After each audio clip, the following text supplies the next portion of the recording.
Hello and welcome to Baffling Cyclops. I'm David.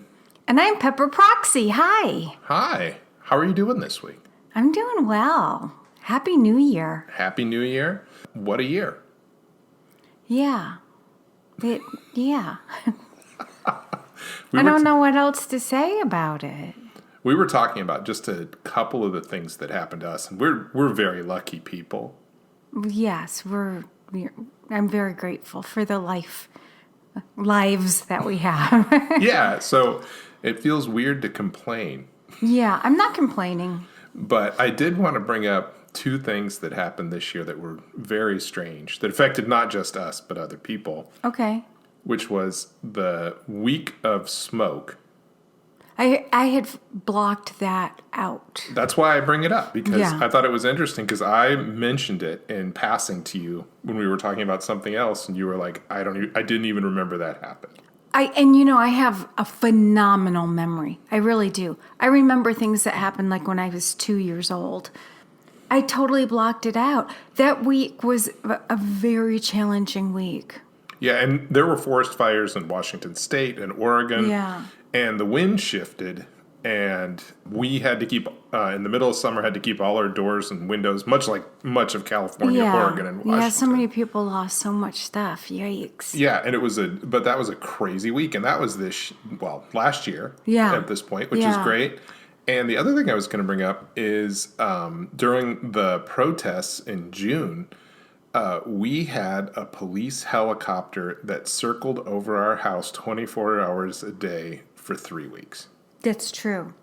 And I think was there a little overlap with the fires and with the smoke and the protesters? I think that there was a little bit of overlap, but not a ton. Yeah. And that was crazy too. Yes, it was. Because our neighborhood became national news. Yes. Not exactly our neighborhood, but very close. Within a mile of our house. Yeah. It became national news because the protesters took over the park and part of the street. Yeah, Chop, yeah. So that was interesting because... but can I just say that's Capitol Hill, and we're in the CD. I'm a CD baby. Central District. And the reason why I like to clarify, because even though it is like a mile away, it feels like it's a longer distance, because if you were down in Chop and you wanted to make your way and protest to our neighborhood, you have to go up a really pretty steep hill.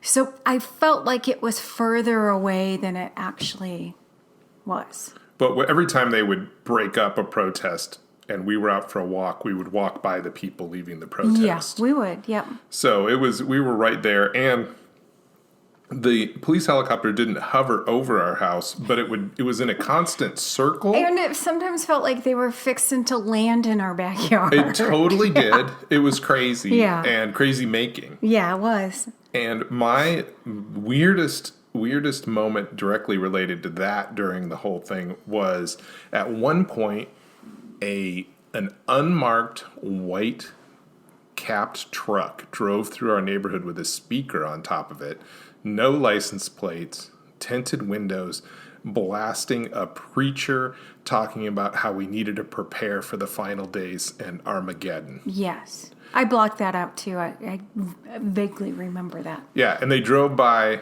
like they were in an ice cream truck trying to attract people by. Like it was super slow. Hello! That's the ice cream truck. Yeah, our ice cream truck place, I think. Yeah, and then hello. That was so weird. Yeah, this year 2020 has been very odd for many reasons. Yeah, and the police stopped responding in our neighborhood at all. Yeah. Which was and I interesting, forgot too. there was that guy on our back porch who was smoking drugs that you had to race home and save me from. And shoo him off. Yeah, I was terrified. I was so terrified because I didn't want to call the cops on the guy. And I also didn't want the guy on my back porch because I had no idea and saw him on the cameras. And I'm like, shit, what do I do? I tried to reach out to my neighbors and they weren't home. and then you work a distance away from the house, and it can take you anywhere between 2 hours to get home on a really bad day to like 40 minutes. You were here in less than 20 minutes. That's all I have to say. Yeah. You're my hero. I sped a little bit. I may have cheated a bit. I may have cheated a bit in the HOV lane on the way home. Yeah, you're my hero. Which I never do. Yeah. But yeah, what a weird year. It was very strange, and but I just wanted to say, like, it was very odd to be the center of national news for a while, and also the fire was so strange because we were in quarantine with all the windows shut. Yeah. With a national focus for protests within a mile from our house, and a police helicopter the other thing hanging out is, overhead. as far as in the United States, the first rumblings of COVID-19 and coronavirus, they were here in Seattle as well at that elderly home. Yeah. So we were kind of national. Our city was national news for a while. We went to see Robin Hitchcock like the day before they said don't go to anything like that, and they started canceling events. And we had tension. At least I had tension about going to Robin Hitchcock. But we did get to go to Pee Wee. Yes. See Paul Rubens, and you got to meet him, which is so cool. Yeah, I got to meet Paul That Rubens. happened this year, too. I know. That was So we had some good stuff wonderful. happen this year. That was so great Yeah. to be able to meet Paul Rubens. Yeah. And that Robin Hitchcock concert was really great, too. It was good. Emma was there. My girl Emma Swift was there. Yeah. And so that was good. But what a crazy... It was just a crazy One other time. thing that was kind of crazy about that concert, we've seen Robin Hitchcock. We've seen him, for many times. many years. Yeah. And, probably over 20 times. Yeah, since we met, you introduced him to me. And this venue, it was so weird because I think we were maybe the youngest people there, or close, and we're not young. And it was just like, oh my gosh, it was kind of a realization like, oh my gosh, are we getting old? Are we getting old? Like, I don't know. It was, and then like the next day, it was like, no, stay indoors. Like, we were even afraid to go for our walks outside and feed the crows. It was weird. Yeah, it was weird. One other thing that was a result of the quarantine this year, or that came at the beginning of the quarantine, was pasta shortage. Oh my gosh. Remember Yes. And not just like, because I make pasta, so it wasn't that big a deal to like Right. have a difficult time finding dried pasta. But Bucatini, which I was going to mention this week because I found that article. Rachel Handler on Grub Street wrote an article called "What the Hole is Going On." The very real, totally bizarre Bucatini shortage of 2020. Wait, what, the whole? HOLE? Well, because it's got that. But Bucatini is my favorite pasta. It's my favorite pasta. I know that. And it's a more recent favorite pasta. Because when I met you, your favorite pasta was angel hair. And you know what my least favorite pasta is? Angel hair. Angel hair. It's like mush. It's so gross. But you loved it when I first met you. I did. But I guess our tastes change. Yeah. But angel hair. No shame to anybody who loves it, but it's not for me. Well, I just thought it was interesting because we haven't really talked to anyone about the Bucatini shortage. No, we've only talked about it amongst ourselves. Because who would we talk to about? I know, nobody else. I think it's a very underappreciated dried pasta. And at a certain point, I think we would have been just like, any pasta was good at the grocery store because we were like going and we would buy pasta that was just there. And, your favorite pasta, the rigatoni, which we call Rick and Tony, just to be funny in our house. Just to be funny. We couldn't find any Rick and Tony either. Nope, we couldn't. And There was it was like orzo and angel hair, like the two grossest ones. it was funny because when Rachel came up with the idea for her article, in the Yeah. article she said she like pitched it and she thought like everyone was going to be like, this is too obscure. Yeah. And instead people were like, yes, find out what happened to the Bucatini. I need the Bucatini. Yeah. And so she started doing research and she went through a bunch of stuff. And it turned out that one, they focused on all pasta companies focused on the best selling pastas for what they did and the easier to produce pastas. Yeah. And Bucatini is difficult because it has a hole. Yeah, it's like a straw. It's like an extruded pasta, I would assume, yeah. But it has the little hole in the middle. And according to the aficionados in her article. I'm going to say I preemptively, I agree with them. That DeCecco brand is the best one because it has the largest hole. It's good. Is it Barilla? Yeah, the hole was too small. Yeah, I agree with that. But there are others down at the market. What's that Italian grocery store down there? Oh, I can't remember, but the one in the Pike Place Market. Yeah, it's on the corner. It starts with the D. They have we've gotten really good bucatini from there that was imported from Italy. Well, she found out that DeCecco tried to import some bucatini and it got pushed back by the FDA. That's ridiculous. And she couldn't find out why, and she called some experts, and one of them said maybe because the plastic straws were banned, people are using them as straws, so that the FDA is applying a higher standard. But they would be recyclable and organic. But his point was, you're not supposed to eat uncooked pasta. And the writer of the article, Rachel Handler, is like, well, I eat pasta while I'm cooking all the time. I've been known to do that. And he's like, well, it's a 1 in a billion that anything would happen anyway. So it's really not that big a deal. Yeah. So Rachel did research, and she found the FDA records pushing back the pasta. Okay. Which the FDA refers to as macaroni.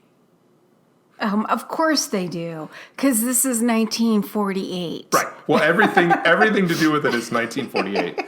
So it turns out in America, they enforce an enriched pasta rule which is nuts. Where they have to add additional nutrients to the pasta.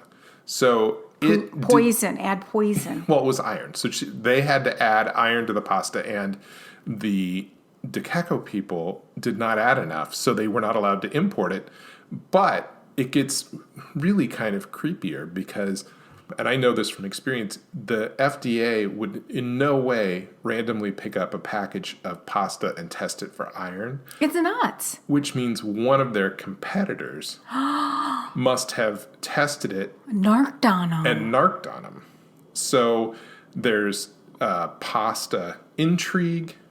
She refers to big pasta, which she's saying, she says is like the group that controls all pasta. Do you think our friend Claudia from Food Insider from YouTube knows about the pasta, like the pasta mafia? I don't know. So hopefully, as things start to return to normal and production ramps back up, they claim in the article it should be back in the U.S. by this month or next month. Oh, thank goodness! Now I have a taste bud for it right now because you've been talking about it. I know. And you also shared with me a recipe that went viral, and you said you thought that maybe it... Well, that's what started people liking it so much in the first place, which was from the New York Times did a recipe for caramelized shallot pasta. That pasta did not look good to me. Sounded good to me.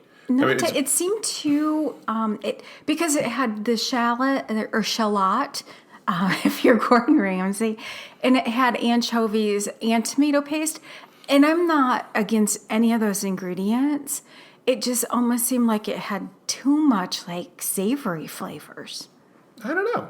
I thought it sounded like I wouldn't necessarily think it was something I want every day. Yeah.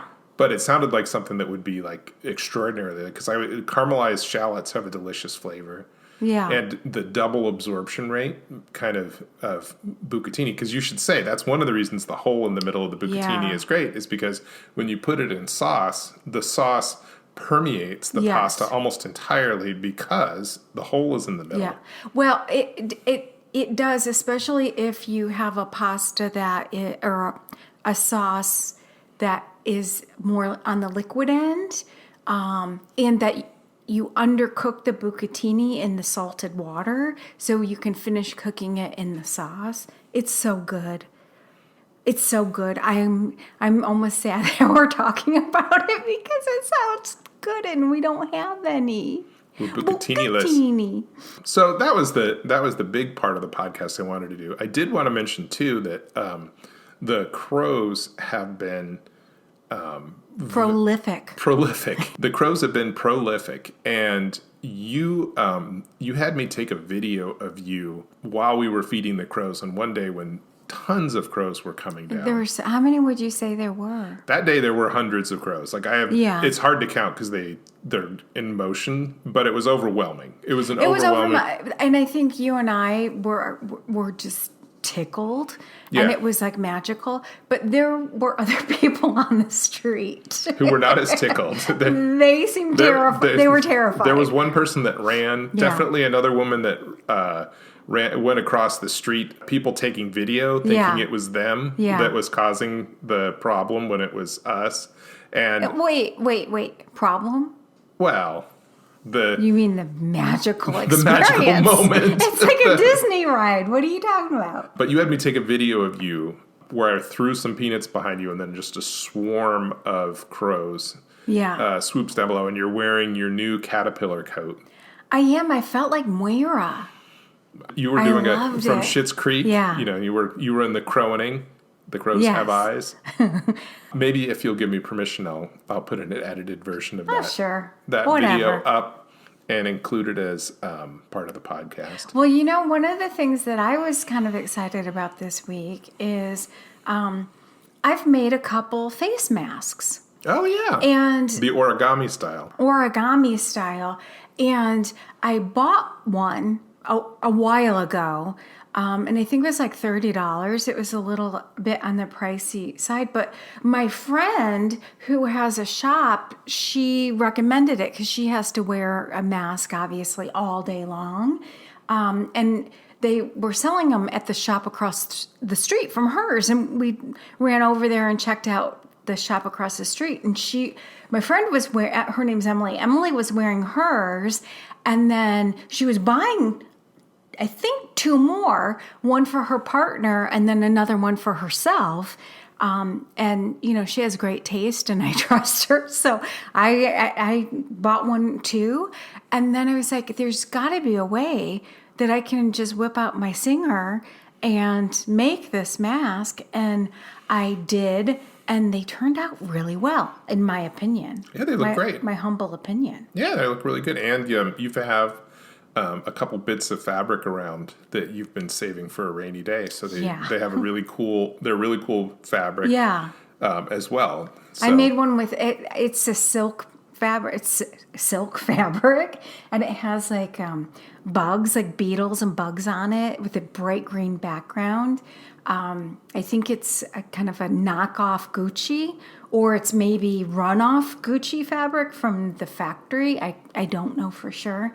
And then I made one out of vintage bandana, like fabric, which I really like a lot.